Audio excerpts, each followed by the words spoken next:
গোপন সংবাদের ভিত্তিতে জানতে পারি যে হরিনগর বাজারের নিকটে 4 জন লোক নৌকায় আসে এবং নৌকার আসার এক পর্যায়ে স্থানীয় লোকজন সন্দেহ করে একজনকে এবং তারা বাইক ঠিক করার জন্য যায়।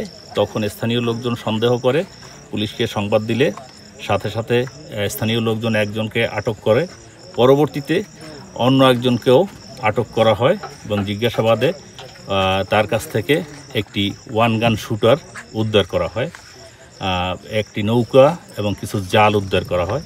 অন্যদেরও গ্রেপ্তারের চেষ্টা অব্যাহত আছে। ওই যে ছোট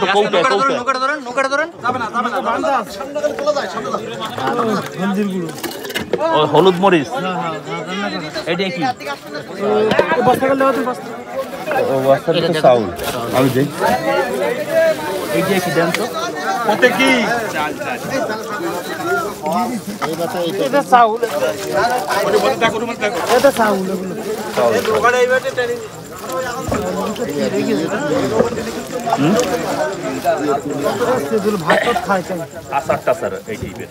আচ্ছা এই জিনিসগুলো উঠাইয়া একটু দিয়ে দিতে হবে। আপনার কি আপনার নাম কি? আপনি মূলত কি করেন?